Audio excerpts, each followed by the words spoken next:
New York's iconic Waldorf Astoria was purchased by a Chinese company in 2014 for nearly $2 billion. After the acquisition, President Obama stopped staying here due to security concerns, breaking with the decades-long tradition of U.S. presidents staying here during their trips to New York. The move was highly symbolic of Chinese money flowing into the U.S.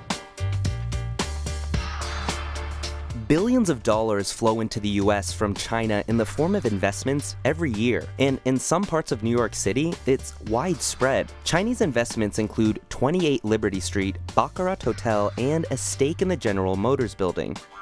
Bank of China agreed to pay nearly $600 million to buy this Midtown skyscraper in 2014. A big name gaining attention for her investments is real estate mogul Zhang Xin. She's a Chinese billionaire whose family acquired a 49% stake in this building, Park Avenue Plaza, back in 2011. And she came together with investors to buy 40% of General Motors building in 2013. And then there's a company called Hainan Group. It poured billions of dollars into properties in New York, Chicago, San Francisco, Minneapolis, and more. But it's not just real estate. In 2012, Chinese conglomerate Dalian Wanda Group purchased AMC. The $2.6 billion deal would make it the world's largest cinema chain. Chinese investors also bought a $3.5 billion stake in Legendary Entertainment, the company behind Matt Damon's Great Wall movie. In 2016, Chinese investment into the US hit a high.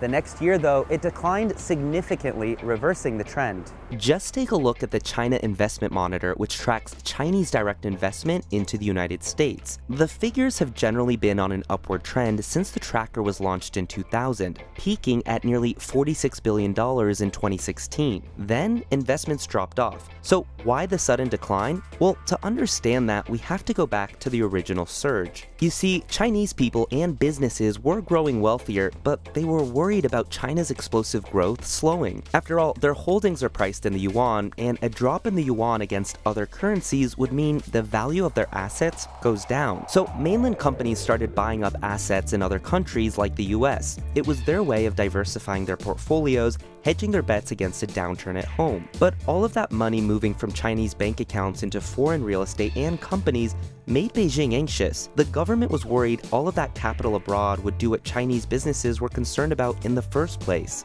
drain value from the domestic economy and depress the local currency. So through various means, the Chinese government clamped down on money leaving the country. That's what's called capital controls, and encouraged their firms to bring back some of the money they sent away. Beijing was particularly focused on China's four biggest private conglomerates: Hainan Group, Anbang Insurance Group, Fosun International, and Dalian Wanda Group. Earlier I mentioned the purchase of the Waldorf Astoria in New York. That was made by Anbang, which had spent tens of billions of dollars around the world buying up high-profile properties. But in early 2018, China's government seized the company and even detained its chairman. That means China's government sort of owns the iconic New York staple. Then there's the Hainan Airlines, or Hainan Group. The company began as a tiny airline in 1993, but today it's a global conglomerate, owning real estate, hotels, and tourism companies. In 2017, it was named the 170th biggest company in the world, with annual revenue of more than $50 billion. As part of its investment spree, Hainan bought Radisson Hotels Group, a $6.5 billion stake in Hilton Hotels, and a stake in Deutsche Bank. This building, 245 Park Avenue, was purchased by China's Hainan Group for $2.2 billion in 2017, making it one of the priciest office building purchases in New York history. But a year later, Hainan Group was said to be looking for a buyer.